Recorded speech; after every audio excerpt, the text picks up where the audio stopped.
welcome back, everyone. We hope you have so far enjoyed day one of the summit. We are excited to have you join us for the second plenary session of the day. By 2050, Africa's population is expected to double. The proportion of people in their working age is projected to increase sharply, and a youth bulge is rapidly forming beneath looming economic uncertainties. Africa's fast-growing youth population has prompted worries about high unemployment and unrest. In this session, we will get to hear from aspiring youths who are leading and driving change from the front. I will hand over to the moderator, Lupai Samuel, to invite the panelists. Lupai is the founder and executive director of I Am Peace, a non-governmental organization based in South Sudan.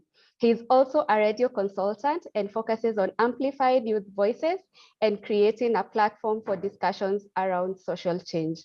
Over to you, Lupai. Thank you, Rachel, and thank you each and every one of you. Welcome to this session. Good morning, good afternoon, and good evening, regardless of wherever you are. And just as Rachel has already said, we're going to have this discussion with amazing young people from different parts of the African continent. And we all know that Africa is one of the continents, or is the continent with the youngest population, all right, and with an average of about 19.7 years as Africa's population. And when you look at that, that is a huge workforce that can be used for development programs across the continent.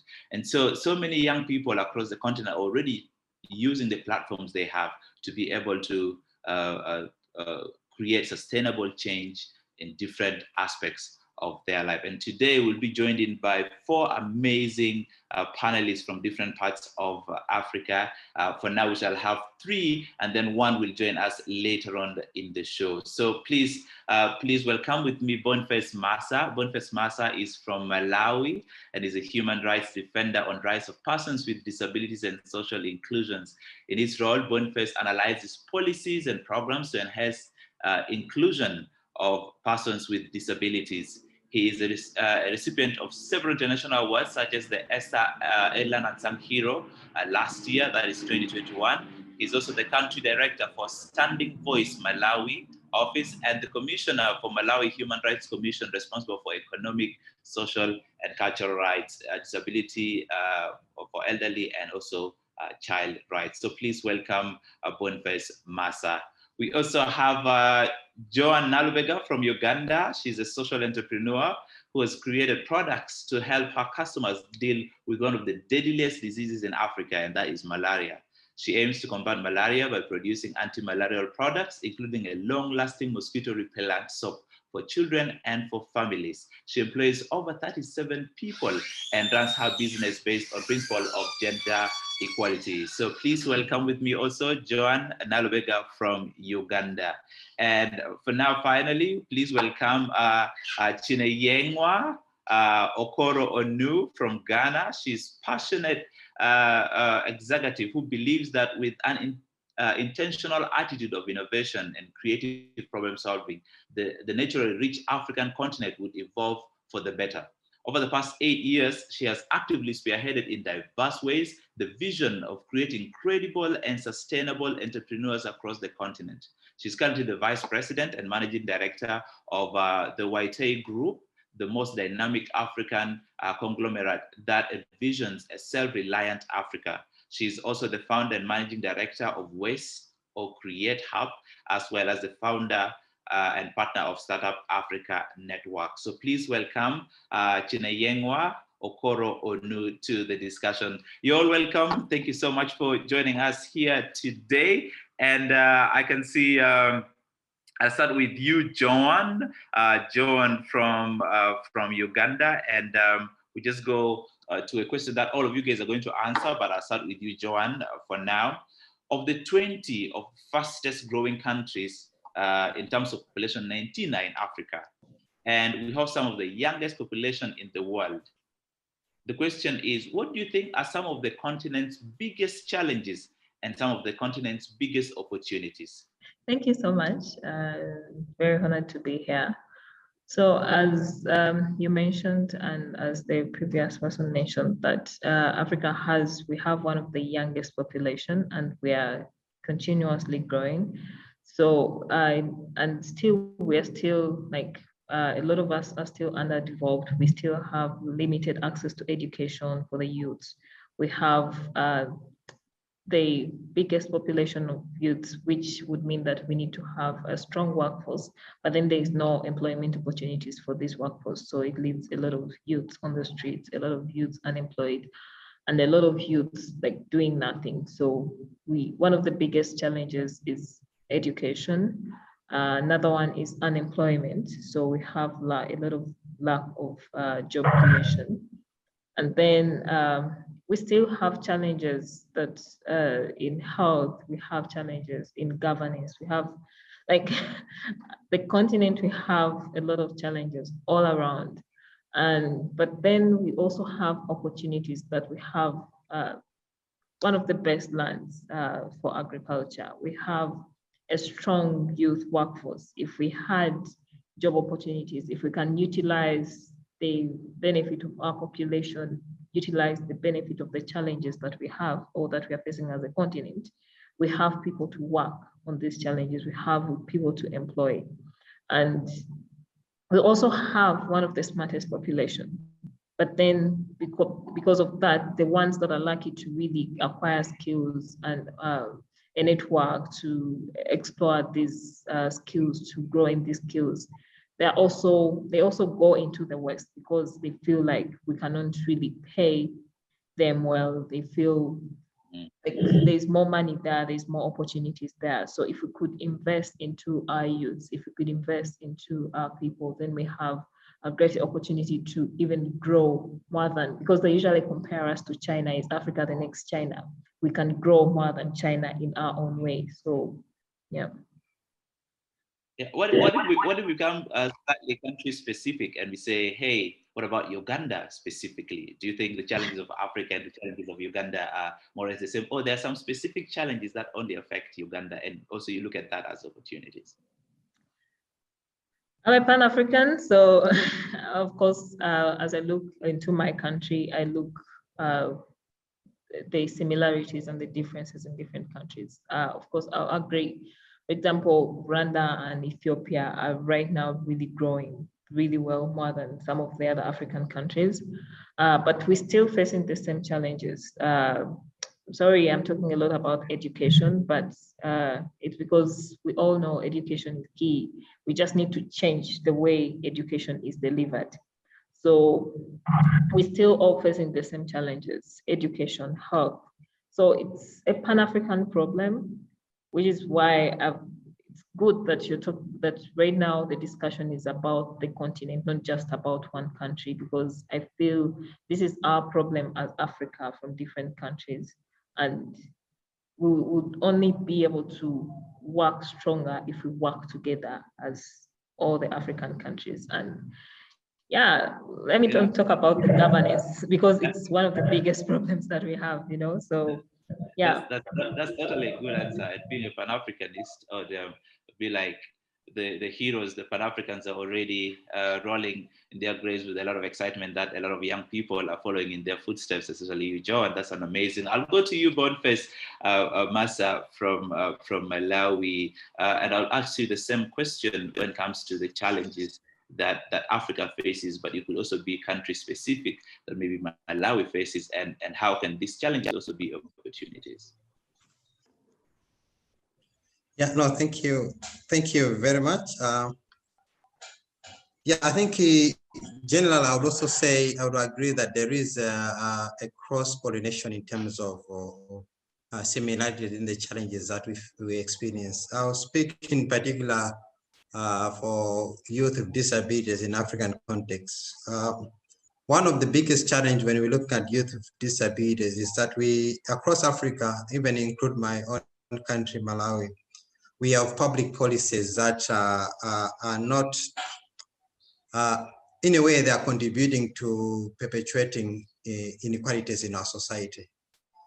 So they are failing to create a conducive environment that will enable youth with disabilities to flourish like another youth.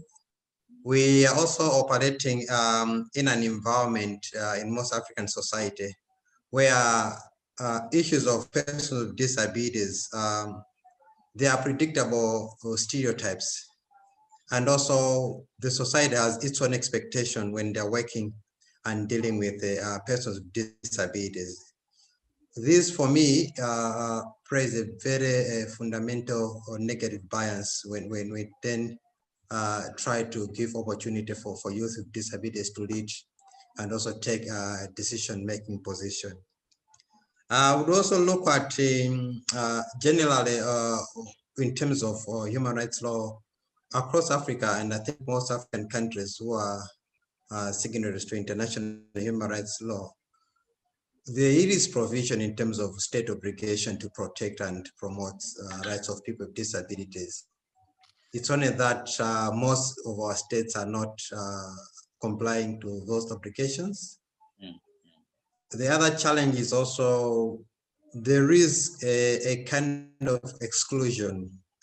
We haven't harnessed very well youth with disability into the broader youth movement in Africa.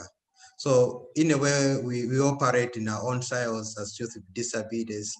So there's a need to mainstream, there's a need to include youth with disabilities into the broader youth movement so that their voice should be heard. But also as we engage as youth, then we are engaging together. We are not leaving anyone behind in the process of creating opportunities for the youth. Thank you. I like that one. Also, you know, most of the time when many people belong to specific groups, most of the times they are pushed towards those groups rather than, you know, being looked at a wider group. For example, youth with disabilities, when the opportunities for youth, they say, no, I think you need to move to the opportunities for the people with disabilities. This happens here in South Sudan, especially young women. Young women go through really difficult moments when it comes to opportunities. When they go to the women caucus, they'll be like, we have given you your percentage with the youth. How about you go to the youth and get your percentage there? And when you go to the youth, they'll be like, oh, we gave a percentage to the women. How about you also go to the women? So you get tossed around. And I think that also happens to people with disabilities and different other groups here in the continent. So that's a very good one, Boniface. I'll go to you, Chineyengwa. Onu, I'll work so hard until I pronounce your name really rightly at the end of this discussion. What would be the challenges in your home country, and also how can you relate that to the challenges in the entire continent? And what are some of the opportunities that you have seen in some of these challenges? Great, thank you so much for the opportunity to join this amazing panelists. I think that they've all shared and hit the nail on the head when he talks about, you know, talking about the challenges we're facing in Africa. So I'm going to use another narrative, and that's the identity challenge that we have in Africa. We have lots of young people on the continent who really kind of like have forgotten the roots of being Africans. Right. And as we continue to become change makers and find solutions to the problems that we face, we have to not lose sight of the fact that this is an African problem that requires an African solution. I would point to Joanne. I mean, Joanne had to come up with a solution that solves malaria. That's an African problem. I don't think in the US or in the West, they have challenges of malaria. So it is when African young people start looking inward to themselves and understanding that they are Africans and the solutions to their problem lies on this continent. That is the beginning of solving the problems that we have. Because when you look at the issues of migration and people leaving the continent, you know, people with great skills and great capacity leaving the continent, you start to question why, you know, and it's not just because they do not understand who they are, it's also because of the challenges that involves policy, infrastructure, enabling environment. But what we've often seen now is that these young people are waking up. We have people setting up infrastructures, we have people collaborating and co-creating, we have people bringing in resources to enable, you know, and help others grow as well. So whilst we look at highlighting the challenges that we face in the continent, let's not forget to look at the opportunities and the solutions that young people are beginning to rise to the occasion. Just last year alone, we've seen more than 5 unicorns, businesses, you know, raising money, employing people, creating certain infrastructure and enabling the environment. We're not going to overlook the challenges of, politics and policies and whatnot. But what is very much important is how we've decided to look ahead. And that's why, as my organization, we take group, we always talk about why a self-reliant Africa is possible. And the only way it is possible is with us, we the individuals, we the young people who are here. Forgive me to say, when I say the old people have come, they've come and they've done their part and they're moving. So we need to now inculcate and imbibe a futuristic mindset to the young people of today, letting them know that most of the challenges we face in Africa, we didn't have them before because we were self-reliant, we were self-sufficient. The likes of Mansa Musa, the likes of Kwame Nkrumah, these were visionaries who transformed the continent, who came up with ideas, who came up with infrastructure, who built partnerships. So whilst we're looking at the challenges that we're facing, it is very important and paramount that we charge young people in Africa to find African solutions to African problems. Thank you. Awesome. And the theme of this conversation is Africans or young Africans leading a change and like being in the forefront of sustainable change. And you guys already with how powerful you guys express some of the challenges, but also some of the opportunities that you try to give out, gives us a clear picture that as young people in this continent, we already have identified what the challenges really are, and we're trying to turn all this into opportunities. And I think if I would bring on board, I would like to welcome Ijeoma Idika Chima from Nigeria to join us in this discussion. So. Welcome to the conversation. So we could not bring you on board earlier, but we have already kicked off the conversation about some of the challenges that are being faced in Africa. But I think I'll just go straight to you. What do you think are some of the challenges that are being faced in Nigeria and also in Africa as a whole, apart from the whose jello of rice is better between Ghana and Nigeria? So we're not talking about jollof rice today. All right. So sorry, I'm actually late. I had issues with connecting. I'm sure my colleagues have said so much. So I'm going to start by saying that we're aware that 70% of the population of sub-Saharan Africa are under the age of 30.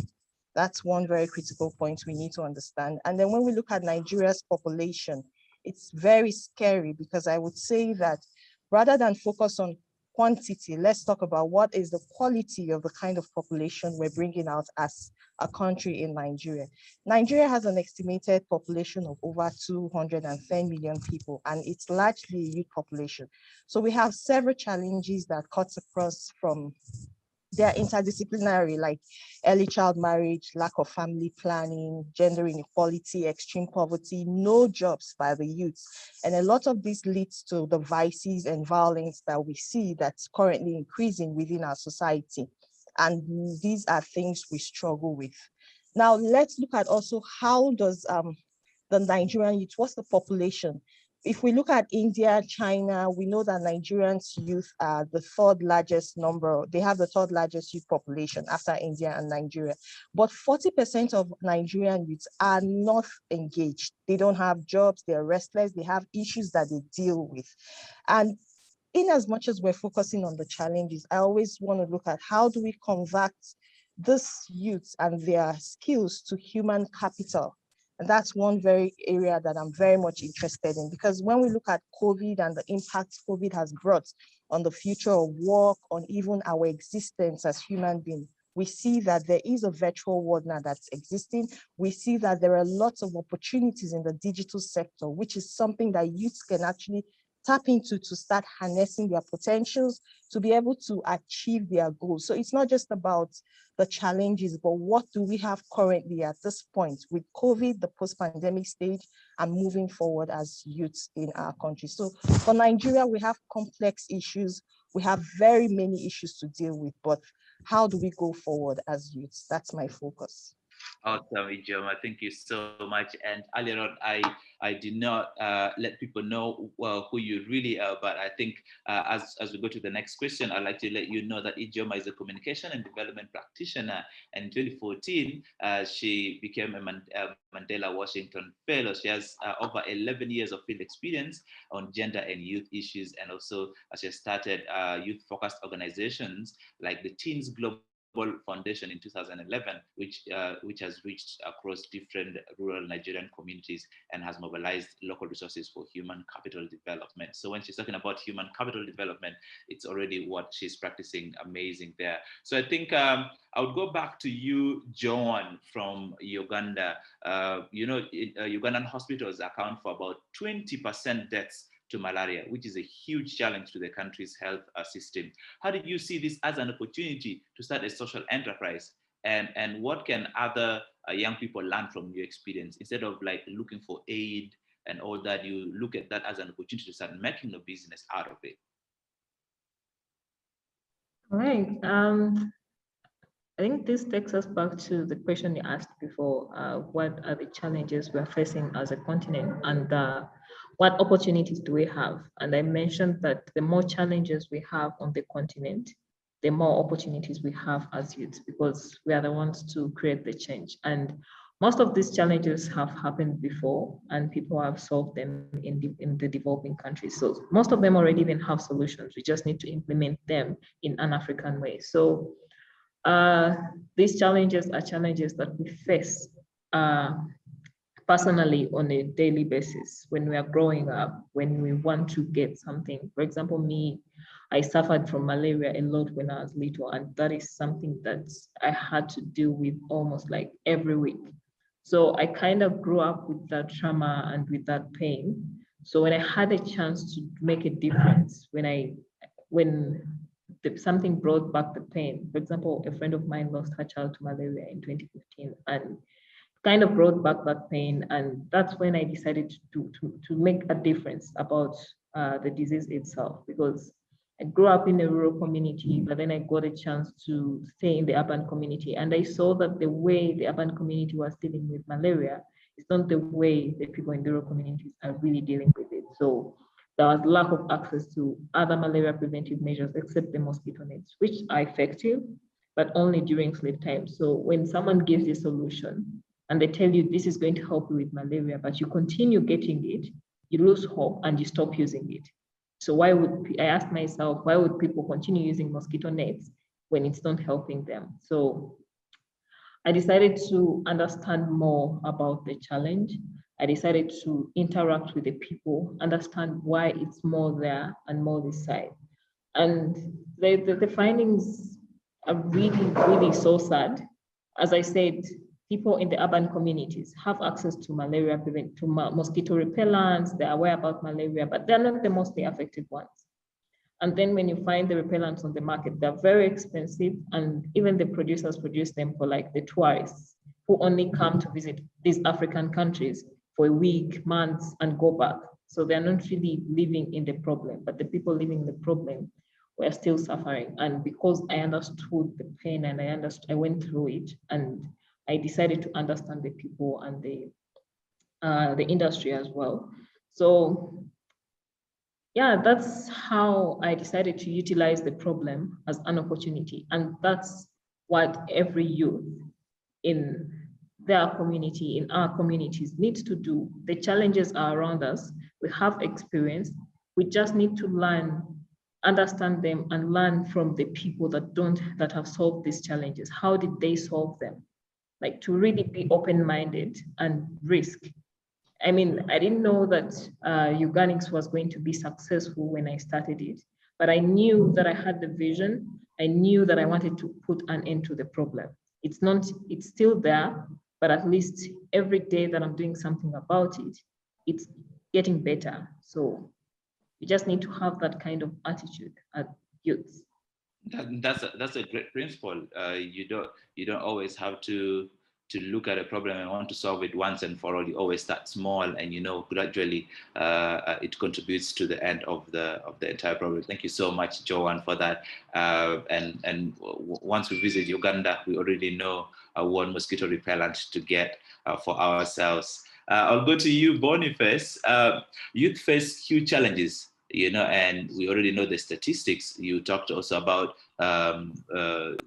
the challenges some of the youth living with disabilities also face, but what other opportunities in terms of business and social enterprises have you seen among some of the youth, especially those ones living with disabilities in Africa?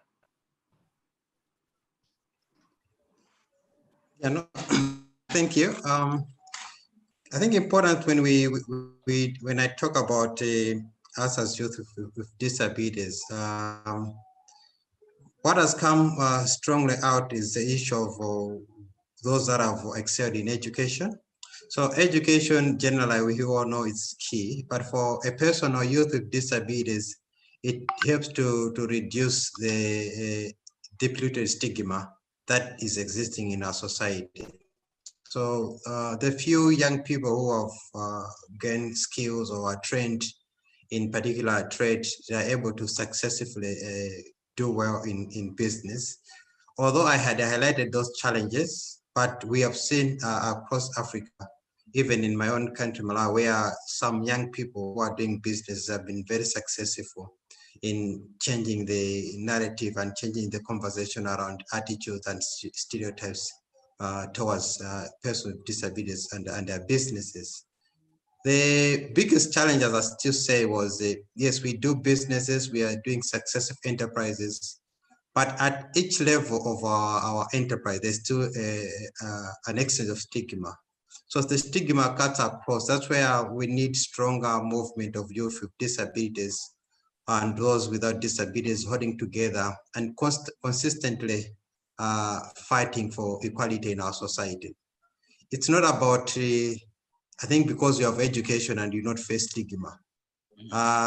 We face stigma at all levels, and it's a fact. We want to need to have the energy to move with that. We need to challenge the narrative. We need ourselves as youth with disabilities to even share our own little stories of success, because we have so many young people with disabilities who have not really developed self-esteem and resilience towards engaging into business.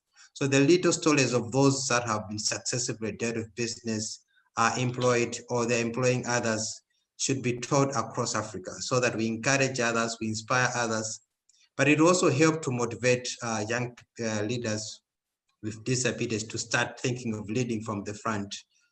One thing I think from my personal experience is that the moment you are in those spaces of leadership in business, it helps you a lot to challenge the narrative around the stigma and superstitions and the myths on towards persons with disabilities. So, and that's the platform that we need to occupy as youth with disabilities to change and also create opportunities for many youth with disabilities. Awesome, Boniface. Building that esteem is key. Building that esteem is key, and you're already doing an incredible job with that. Thank you so much for sharing that. I'll go now to Ijoma from Nigeria. You have worked with teenagers in your country, and you've provided them with life skills. What do you think is important to shape these youngsters' life and their career choices? What do you think is very, very important for us to look at when we are shaping their life and their career choices? Okay, so when we talk about life skills, let me talk a bit about what we do in Teams Global. Teams Global Foundation focuses on leading positive social change using development research, capacity building, community media, and social enterprises. And so the life skills fall more under the capacity building aspect of what we do. And the goal of life skills, we look at life skills, they're like self-awareness, communication skills, decision-making skills, problem solving, critical thinking, creative thinking, and currently we talk about digital skills. Now, these are skills that are very vital in our lives and personal development as we grow from the teenage stage into adulthood. And that's why it's very important to help shape young people as they start making choices about their career choices. Now, some of the outcomes of what we've seen over the years since 2011 is that life skills does not just only help you shape your positive mindset, but it makes a lot of young people become intentional about their lives and their goals and what they want to achieve. It also helps young people start having focus, because whether we like it or not, we have influence from the media, we have influence from even the society, we have influence from our friends and our peers. So having those skills, it's able to help you make informed choices, make productive decisions as you grow and start deciding the path you want to tread as a young person. Now, in a practical sense of it, we look at being employable. Let's talk about employability. You too want to be employable. A lot of employers will look at the value that you bring as a young person. And the life skills would also help you, even if you don't want to be employable, to start thinking about creating things, being innovative, thinking about how do you want to start setting up jobs in your community, because it starts from the idea, it starts from the thought, it starts from the ability that I can do something. That's actually where entrepreneurship is born. That's actually where inventions start to occur, because it begins from what's within you. That's what you bring out. Now, when we also want to look at, because you asked the question of how do we connect that to solving unemployment in Nigeria? The challenge of unemployment in Nigeria is very huge. That's one. So there will be no one single intervention to solving it. But again, it's a collective action where a bit of what we do is able to solve within our own circle, within the communities we work with, one community at a time, one group of youth at a time.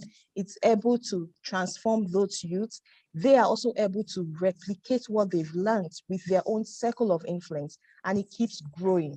So the life skill model is more like a model that's able to be scaled up, it's able to reproduce its kind, and it's also able to bring out the transformation changes we want in our society. It's not a one fix it up model, but it's something that's worked. And so far, we've actually had lots of many success stories around it. The most amazing stuff is that you're dealing with teenagers, with teens and young people. And you know, when you usually start doing something from a tender age to someone grows with it, and actually it becomes more of a behavioral change at a very tender age. An amazing approach you're using there, Ichoma. With this now, let's get to Chinayengwa. You deal in with issues around environment a lot, you know, when it comes to environmental sustainability and also, you know, managing the environment. Right now, everyone is talking about global warming. People are talking about so much with regards to the environment, and Africa is also talking about that as well. And now you're leading in the front, trying to challenge some of these environmental issues that we are having as a continent. So now, how do you look at your country's environmental issues as opportunities, and how can young people emulate your example? How can young people lead from the front just the same way you are doing? Thank you so much for that question, Sambro. I would say that when it comes to environmental sustainability, when people ask me, how did I get into environmental sustainability? I'm like, I didn't wake up one morning to say I want to do environment. I mean, even today in schools, you don't hear people say, oh, I want to be a climate change activist, or I want to be this as it relates to environmental sustainability or that.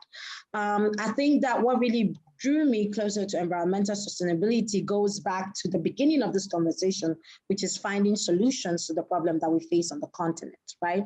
And being a business enabler as a person, one of the things that I always try to think about is really kind of like, how do I solve the tiny little problems I encounter every single day, right? And I know every young African child have this this whole thing where you wake up in the morning and your parents, the first thing they ask you to do is get brooms and sweep, right? And then we'll sweep our compounds, and then we pack the dustbin and we just put it down.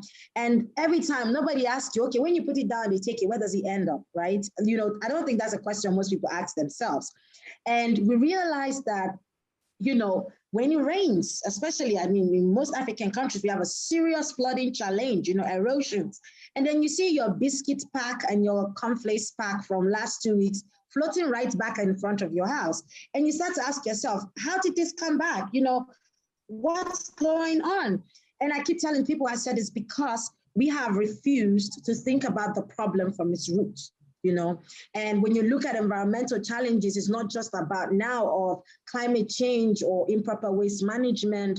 It's also all about, you know, our ability to solve the problems that we face and really kind of like identify how we are part of those problems. So going into environmental sustainability for me was from that angle. It was just more of trying to, you know, challenge people to think about environmental sustainability on the African continent, really, not just beyond when you hear somebody who say, oh, this person is an environmental, you think about those who pick up waste, right? Those who are in the bin, the waste dump site, picking. You don't think about environmentalists as people like me, or people like other environmental scientists who are in the labs every single day, finding ways and means that we can combat, you know, challenges that relates to environmental sustainability. So this sparked a thought in my mind, and this sparked the reason why we founded Waste or Create Hub 5 years ago. So this year marks our 5-year anniversary, and we're working together with partners and global communities to inculcate the need to drive environmental sustainability from an innovation and creativity perspective.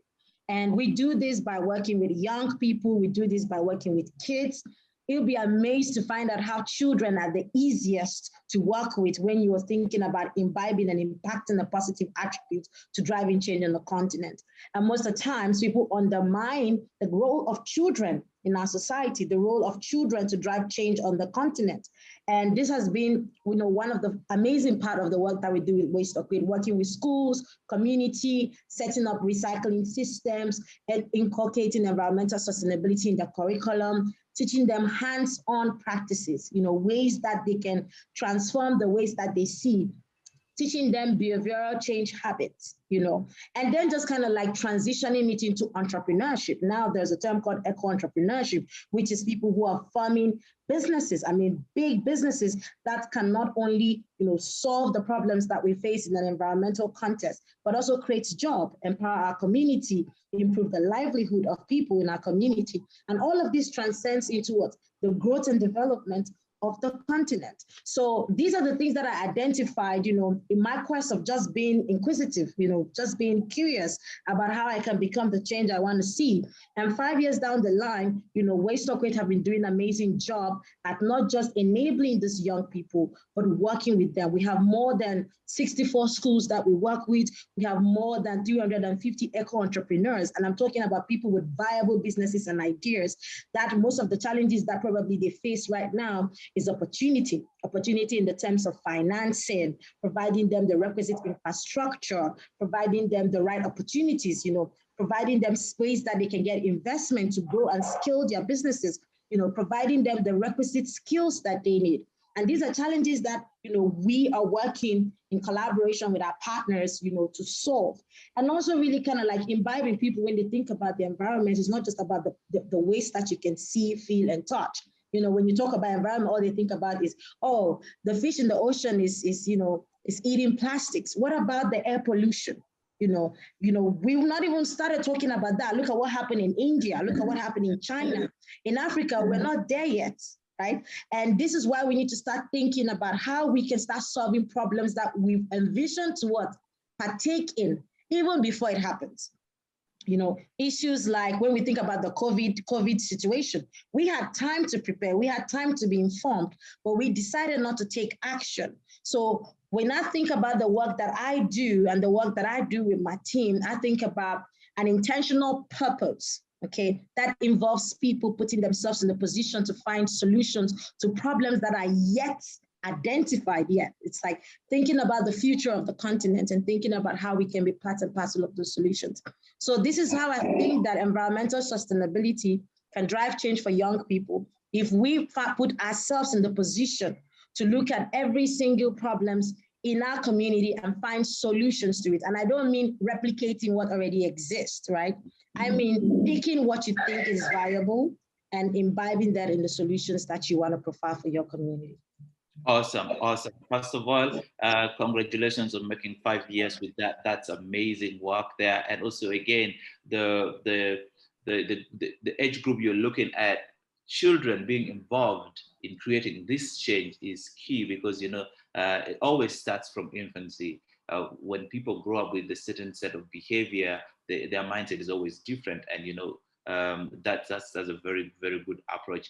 A lot that we can talk about here, but I'm very sure the time is running as fast as possible, and we also have a couple of people who would like to share questions here and there. But I think I would end with this one question before we go, if there's any other question from those who are following us either on Facebook or also live here.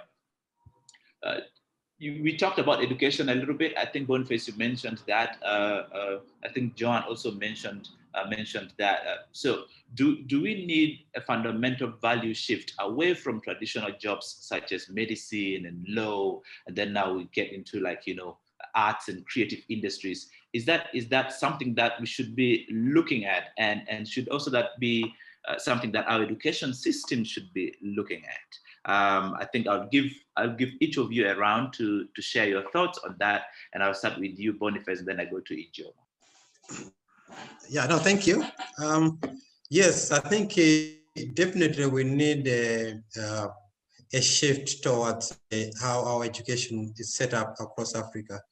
I work closely with technical vocational education training institutions, where we support many youth with disabilities, like how they integrate into entrepreneurship, but also vocational skills, and then into colleges. One of the biggest challenges was how our curriculum are designed to absorb or to meet the diverse needs of youth with disabilities. But also through this work, we also identified that most parents of our society would send youth with disabilities into vocational skills as a giveaway. They don't look at vocational skills as a sector where people who have skills, who have the abilities would engage to.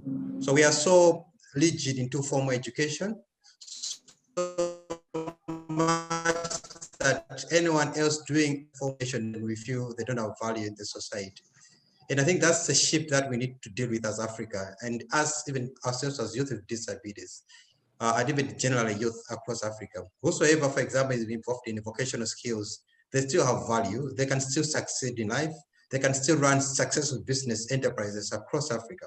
Even those that have gone through formal education, like through universities and all that, then we also need to seriously engage in reviewing our curriculum to ensure that they accommodate the diverse needs of various youth for them to get education or skills like any other youth. That's awesome. That's awesome. Most of the times we just like titles, even if the value of that title is not that really huge. You love to be called so and so, and yet there's not much that you can do for it. Ijoma. So I think Boniface just said everything on my mind. But I would simply add that I remember when I got admission to study my first degree in at the University of Abuja, it was English language. And my mom wanted me to do medicine. So I did a bit of science in secondary school. And so it was like, they were all asking, what would you do with English language? That's not a course you should do. That's not a career path for you. But I would ask one question today. Show me one profession where you don't need communication, where you don't need to speak, and there's practically no profession in the world. So a lot of times, I would not say we're actually currently experiencing that fundamental shift from traditional jobs to other kinds of jobs like arts, creative industries, the digital sectors, because the traditional jobs, there are limits, there are limitations that exist in that field. And when we look at the population of young people that we have in the continent and even in Nigeria, a lot of young people, their interest is changing. Their interest is changing even as we have technological innovations. So that's where most interest is going towards, and that's where their priority lies. So it also means that most of them wouldn't be interested to just go into school to study law or medicine or probably other traditional jobs. They want something that has flexibility. They want professions that have intersections that they can use to do multiple things that they would love to do. And just to add that, when we also want to talk about fundamental shift, Boniface said something, which is our education system. That's actually one very place we have to start from. There has to be an overhauling of that system. And we cannot just do it on our own. We also need the collaboration of government. We need the collaboration of policymakers. That's where inclusion comes into place. In as much as we're civil society organizations, we are youth leaders in our community, but we need that intersection to actually make it work. So we need that because we need inclusive policy making, policies that are bottom to top approach. What do I mean by that? When policies and decisions have to be taking place, they need to bring the women, the youths to the table to decide, to have inputs into what we want to achieve. So this is something that I know that is very critical at this point of our lives as we move forward as a nation, as individuals, as we think as youths in our spaces. We can start from community levels. It might not be at the national level. We could start by talking to our local government. We could start by talking to our local leaders and see how we can start imbibing that. And finally, parents also have a role to play, parenting education, because childhood is a very vital part where you actually raise a child and begin to structure their mindset into what they become as they grow into adulthood. Thank you. And that is why Chineyengwa is very smart, engaging kids at a very tender age, so that when they grow up with a different behavior. I'll bring you, Joan, to give this answer to the same question that I asked as we wind down this conversation, Joan. I think the first question to ask ourselves is, what do we need as Africans, depending on the challenges? Which kind of skills do we need on the continent? We have, you gave an example of doctors, and yes, we have doctors, but is it all that we need to solve the challenges around health? I really like what Ijoma is doing. We need more people to do that. We need kids, we need youths to grow up with a sense of purpose, with a sense of what they want to do with their lives, instead of just going to school and study what your mother or what the world wants you to study. So we need we need change. I think Boniface and Ijoma mentioned this.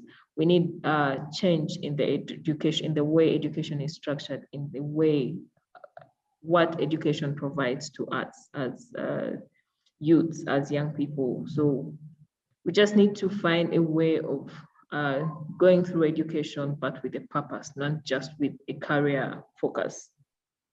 Awesome. Thank you, John. And to you, Chineyengwa, as you're answering that, I think there's a question from one of our followers. I think you can just combine with that question. Do you think that the regenerative agriculture is a silver bullet for youth in Africa, as you combine with that and we wind down this conversation?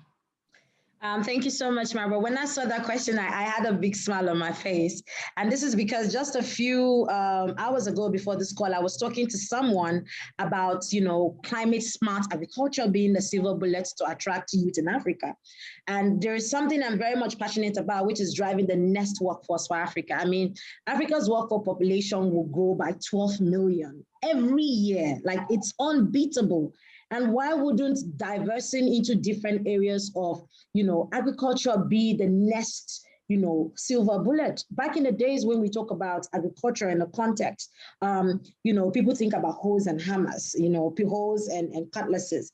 And now you look at how agriculture has really changed and how regenerative agriculture is really kind of like showing a different narrative about how, we can drive sustainable agriculture, in the context, right? So I think that it's a silver bullet. I always tell young people to look at diversifying their career options. Back in the day, if you tell your mother you want to be a DJ, she looks at you and like, is something wrong with your head? If you tell your mother you want to be a graphic designer, or you even have a skill of being a painter, they look at you like, is something wrong with you? But then today we look at how the narrative has changed from STEAM to STEM, and now how science, technology, engineering, arts, and maths have become, a leading light when people start looking for career opportunities. And I love the way Boniface talked about vocational skills.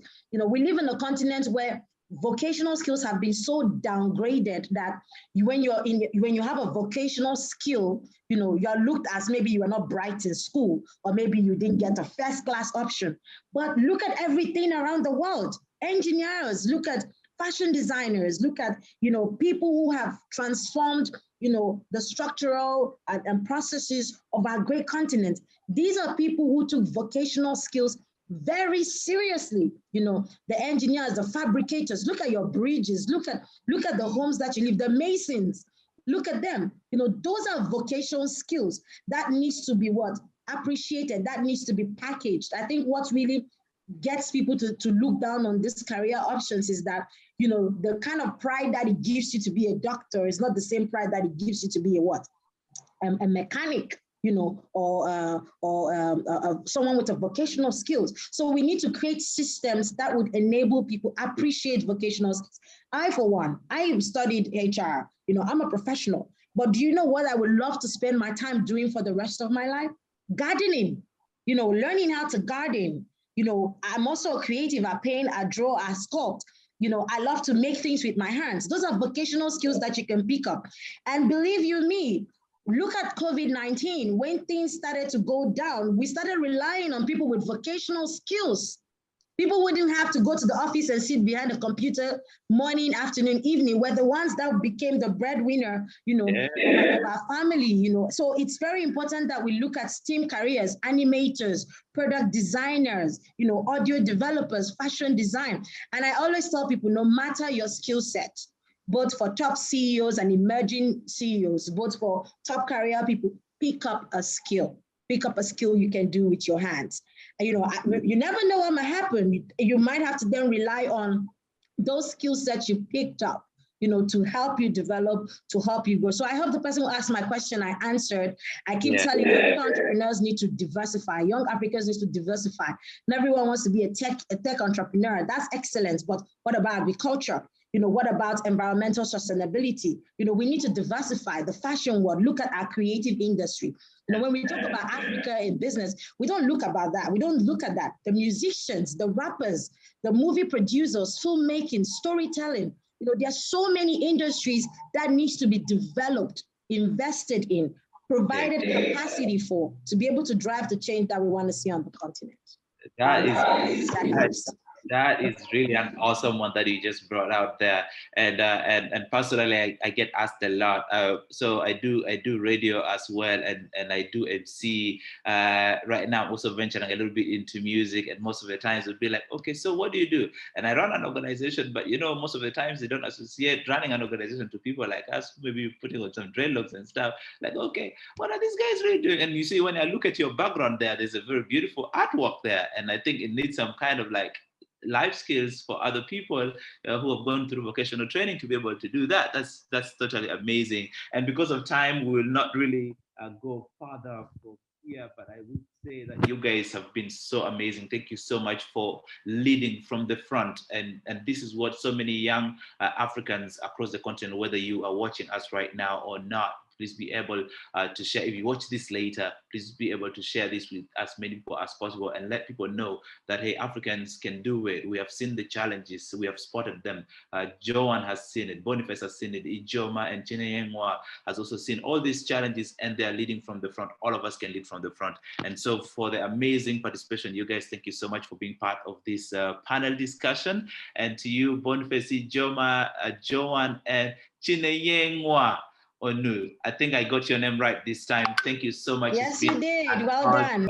Yes. So I'm going to hand it over back to you, Rachel and Gary. Thank you so much. Thank you.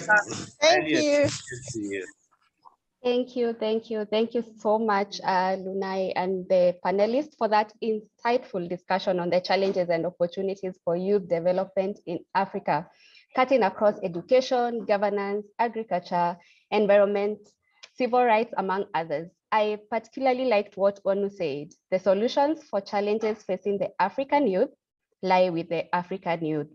The youth thus need to be the change makers and lead from the front and drive sustainable change in the continent. As an African youth, I have been challenged. We hope to see more youth-driven initiatives for our development challenges in the coming years. I also like what Boniface said, that we need to continually share stories of what the youth are doing and the impact they are creating in the society. And we are committed to continue leveraging Sankalp Summit as a platform to showcase these stories. We have now come to one of the most exciting bits of the day and the summit overall. The Sankalp experience cannot be complete without our Sankalp Africa Awards. I will invite my colleague Margaret Nakunza, who was part of the team that worked tirelessly to source for the enterprises and prepare them for showcase, to take us through the awards. Over to you, Margaret.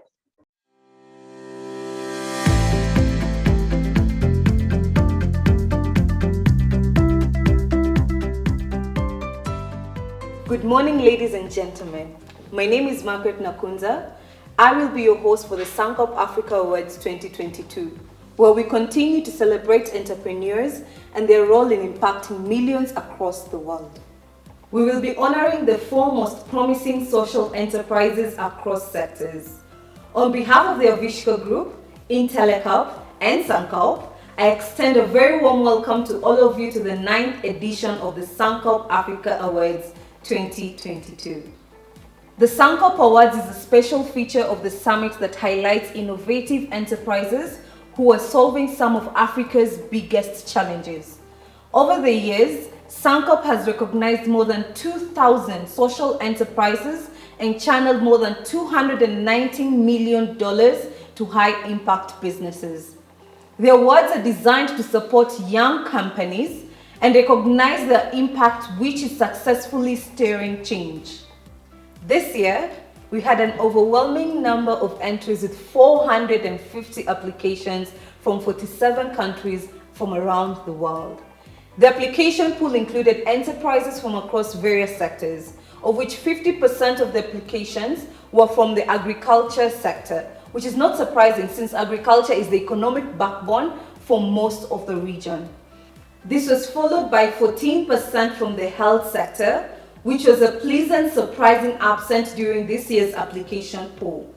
Financial inclusion, clean energy, circular economies, and livelihood sector followed each other closely with applications below 10%. Each enterprise went through 3 rounds of assessments, a process that was supported by a screening committee, and finally, 10 of the best enterprises pitched to our esteemed grand jury of investors and business leaders from the region.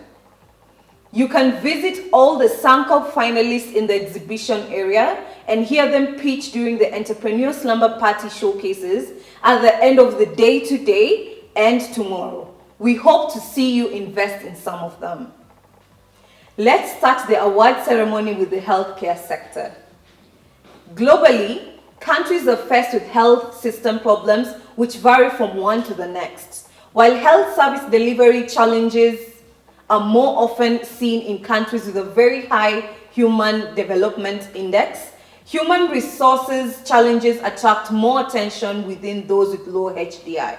Healthcare systems in Africa have over the years suffered from man-made issues which cut across human resources, financial, technical, institutional, and political developments. With this in mind, the World Health Organization proposed a framework that describes healthcare systems in terms of 6 core components or building blocks. The first one is service delivery, healthcare workforce, healthcare information systems, medicines and technologies, financing, and leadership or governance.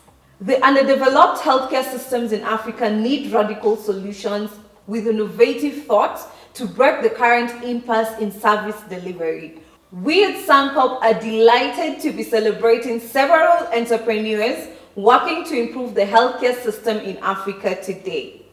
The Sankalp Award finalists from the healthcare sector are Swift Lab from Kenya, Zuri Health from Nigeria, Natal Cares from Nigeria, and the Pathology Network from Kenya.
Good morning, everyone. My name is Ikechukwu Atwanoke. I am founder and CEO at Zuri Health. Africa bears the highest disease burden in the world, with less than 50% of Africans having access to basic affordable healthcare. That's over 600 million people. This puts a huge burden on available healthcare services. It is way too expensive to access healthcare in Africa. Simply put, even if you struggle to afford it, there are simply not enough doctors or facilities available. An example is Kenya, with an appalling doctor-to-patient ratio of 1 doctor to 16,000 people. The most affected are people who live in the rural and underserved communities. They do not have the options of walking into facilities available to them and cannot afford them. In Kenya, that's over 70% of the population. 70% of Kenya's population own a mobile phone. With over 109% mobile penetration, it is safe to say that every household in Kenya has a mobile phone. Zuri Health has built a virtual hospital comprising of an app, web, and chatbot functionalities. However, since we know that 65% of mobile phone users do not have access to smartphones, and in order to deepen inclusion, we've added an SMS functionality. Through this, Zuri Health provides access to first-level medical consultation at 5 to 10 US cents daily. This is cheaper than the average cost of transportation from one's location to the nearest medical center and back. Think of it like a personalized WebMD on text by a doctor who knows you. Zuri Health has built a comprehensive health tech platform with a strong focus to 65% of mobile phone users who do not have access to the internet. We are democratizing access to healthcare.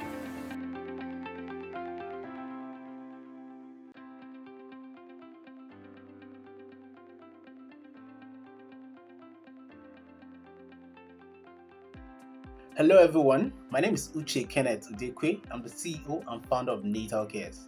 4 years ago, I lost my sister-in-law at childbirth due to complications of pregnancy and delivery. It was one of my saddest moments in life, and since then, I've dedicated myself to put an end to maternal and infant mortality, or at least reduce it drastically. After carrying out a major research, I discovered that according to UNICEF, Nigeria is now the second largest contributor to maternal and infant mortality in the whole world. And from that research, there are 3 major reasons for this high mortality. First is because of the unhealthy child delivery practices in these rural communities. Second, because of the healthcare information gap. And third, because of the lack of vaccination for children between the ages of 0 and 5. Having discovered this, I started Natal Cares, a social enterprise that leverages on the power of mobile technology, machine learning, and low-cost innovations to combat maternal and infant mortality in Nigeria. And we've developed an all-inclusive innovative solution to solve this problem. So first, in order to bridge the healthcare information gap in these underserved communities, by harnessing the power of mobile technology, we deliver life-saving healthcare information on symptoms of prenatal conditions to pregnant women and nursing mothers, accessible on both feature and smartphones. These messages are sent throughout their pregnancy journey using SMS and voice note in their preferred local languages. Now, to curb the unhealthy child delivery practice, we have developed a comprehensive delivery kit. This kit contains 16 WHO recommended supplies that every pregnant woman requires at childbirth to ensure safe and hygienic delivery.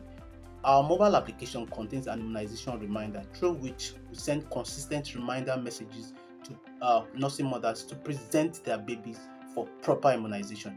It also contains other innovative features such as a Connect to Doctor feature and a Blood Bank Connect. Thank you.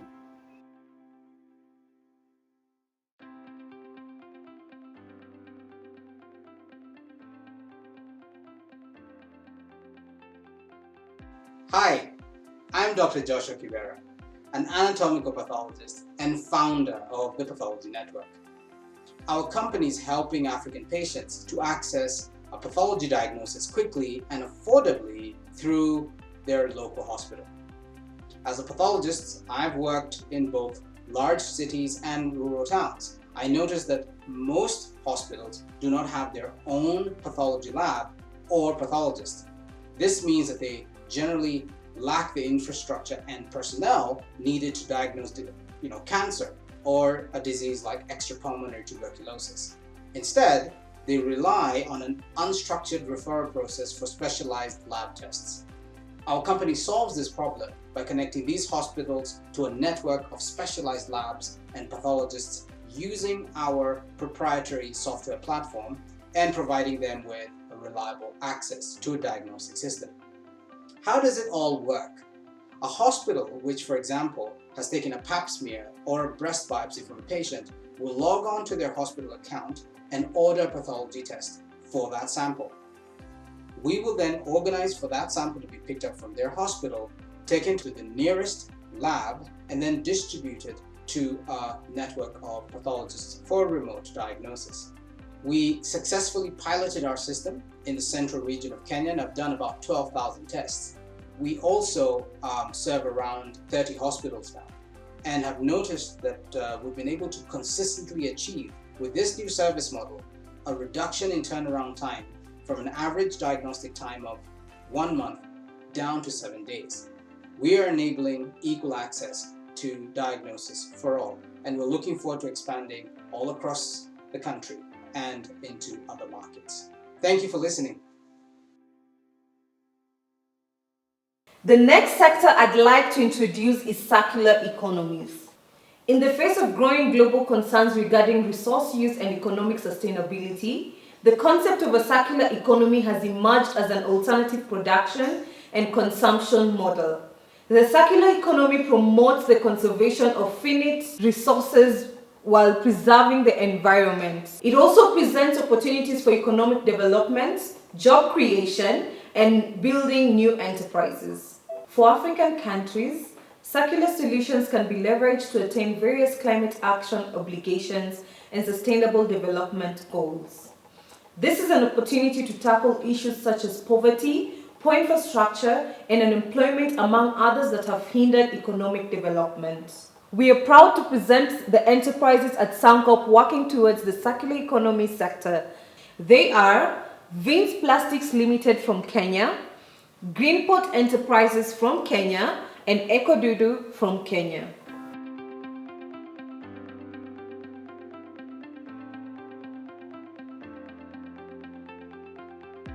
Good morning, jury. My name is Mauji Varsani. I'm the CEO and founder for Vince Plastic Limited, a company that was formed in Nairobi, Kenya 12 years ago. We are based in Nairobi, Nakuru, Mombasa, and now opening up in Kisumu. Our raw material is collected from the landfill with the aim to do reduction of plastic waste dumping in this to save our environment. From the plastic waste we collect, we make pellets. From the pellets, we sell the pellets, and also what we do is we convert the pellets into 100% recycled products. From the other waste during the process we collect, we convert it into affordable housing components and fertilizer. We are looking for strategic partners to join us for this course, which is the biggest agenda for Africa, is affordable housing and sustainable food security from the fertilizer which we are able to produce. Thank you.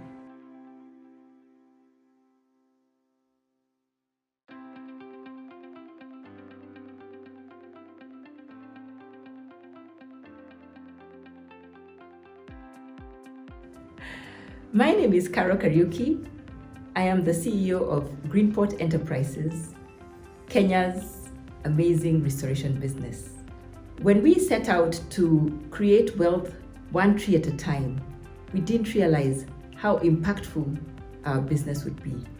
Today, we have over 1,500 acres of bamboo forests in our own plantations, and we work with 1,500 farmers across Kenya to grow bamboo that will transform their lives.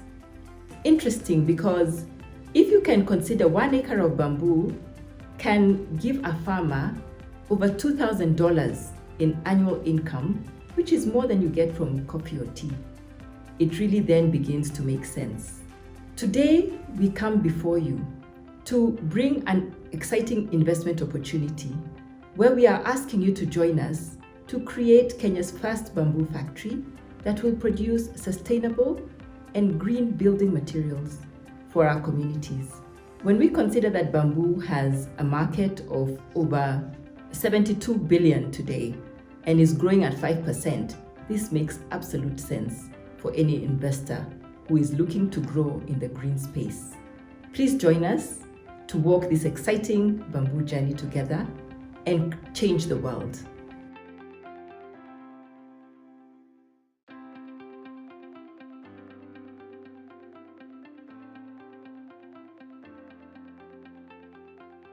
My name is Adan Mohammed. I'm the co-founder of Ekodudu.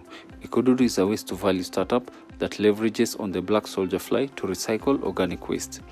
We collect organic waste from food processing companies and fruit farms and recycle it using the black soldier fly into highly nutritious organic fertilizer. The insects themselves, upon feeding on the waste, grow into highly nutritious insect protein that is dried, processed, and used for the animal feed sector. The key challenge that has been challenged was with regards to accessing waste. People think that it's really easy to access waste, especially tapping into household waste. But for us, it has been a major challenge because of the cost involved in getting that waste on site. But the biggest opportunity we have seen is with regards to industrial waste, for example, food processing companies that also churn out quite a lot of organic waste. We've managed to decentralize our production where now we work with smallholder farmers. So if a farmer is interested in this technology and they want to start producing insects, we come in with the technology, provided they have a space where they can rear the insects and they have waste streams. We lend them our technology and we guarantee them to buy back whatever they produce. So this way, we are able to also help the farmers participate in the insect production process.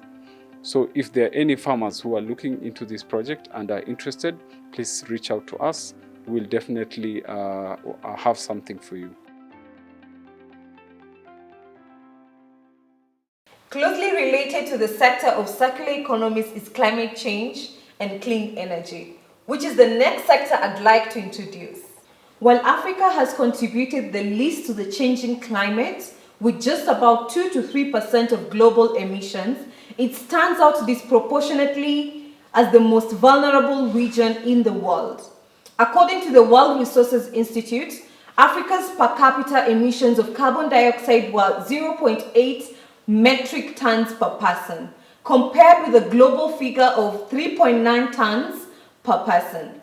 Nevertheless, African countries can and are pursuing win-win policies that can minimize their greenhouse emissions while tackling urban pollutions with its high health costs and introducing solar energy and other innovative and cost-effective technologies. We at Sankalp are delighted to be celebrating the entrepreneur working to improve the climate sector in Africa today. The enterprise is Mobility for Africa from Zimbabwe.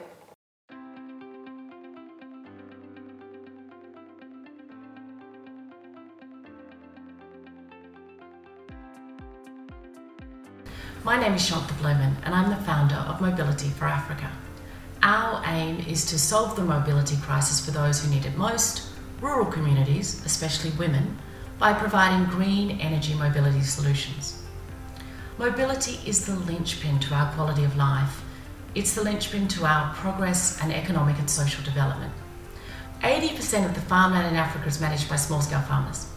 With most agricultural land far from potential markets and good roads, the need for last-mile transport solutions seems clear. So I registered Mobility for Africa, our startup in Zimbabwe. It's not been as simple as I thought, but we're making progress. Gogo Nelly, one of our customers, is a 68-year-old grandmother of 6 grandchildren. And with the Humber, she's tripled her income by using the transport to sell more bread buns she makes in her makeshift underground oven. And these stories of individual success are multiplying. Babies are now being delivered at the clinic, farmers are getting their crops to the market and being able to earn more money. Transport and logistics services with the Humber are easing the burden for small businesses. Mobility for Africa, to me, is a nexus of so many things. It's about changing the status of women, it's about renewable energy, it's about batteries and energy storage, it's about rural transformation, it's about climate change, but ultimately it's about giving everyone the freedom and time that mobility provides. We know definitively mobility can dramatically change lives. So the next time you get in your car, put the kids on a bus for school or hop in an Uber, think about rural Africa. We have the ability to rapidly scale up and ensure every rural woman has a new way to travel. Let's move on to agriculture, the economic backbone of Africa's economy. African agriculture and food systems are changing rapidly and in positive and exciting ways. Africa has the agricultural potential to not only feed itself, but also grow a surplus to help provide global food security. However, fulfilling this potential, there is need for a broad perspective solutions that unlocks the potential of smallholder farmers as part of food systems and supply chains, and considers agricultural productivity, food security, and nutrition in the context of overall economic development and social stability. We at Sankalp are proud to present the entrepreneur working to improve the agriculture sector, Crop Nuts from Kenya.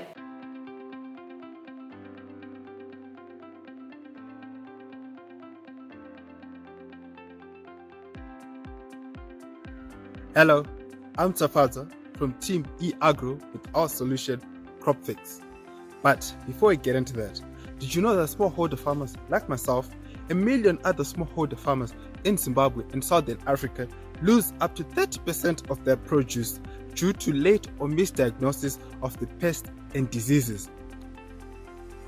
This has resulted in the smallholder farmers using the wrong pesticides or using what is commonly referred to as msanganiswa, where they mix multiple pesticides and apply them to the field with the hope that one of them will work. Now, at eAgro, we have come up with a solution that is easy to use, accessible, and cheap for these smallholder farmers. That is, using a WhatsApp chatbot to automatically identify pests and diseases and offer sustainable solutions to solve it. Now, what a farmer simply has to do is to take out their phone, go into their field, take a picture of their crop and send it to our chatbot. Within seconds, our system analyzes the crop in the image and gives a response identifying the problem and gives critical information such as how to control it using the natural recommended climate smart way or using pesticides and where to buy them. During the hackathon, we added and trained the machine learning model for additional diseases such as the fall armyworm and a couple of more diseases. We also added a new feature of automatic farmer alerts. This alerts farmer in the same area if a disease has been detected nearby and tells them how to prevent the identified diseases before it reaches their farm. They get this through a text message. As a team, we are diverse enough to run the product forward, and we're also passionate about it as we're going to take the product from what we have and going forward as a team. The last and final sector we'll focus on today is education. The disruption in learning caused by the COVID-19 pandemic had over 1 billion students globally stop going to school, exacerbating the global learning crisis, which is worse in sub-Saharan Africa, where learning poverty rate stands at 87%. The sector continues to fall behind due to the effect of COVID. It is therefore important that innovation spearhead the transformation of education sector as the continent gears towards the realization of universal education by 2030. We at Sankalp are proud to present STEAMLage, who are working to improve the access to education.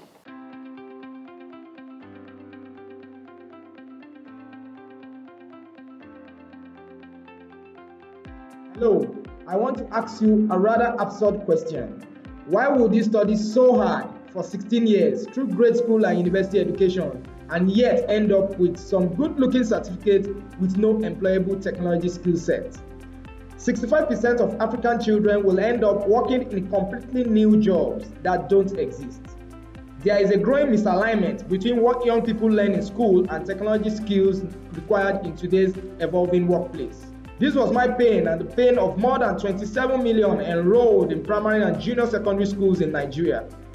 I studied so hard to get good grades, yet at the end, my theoretical knowledge couldn't match in-demand skill sets I needed to land my dream job.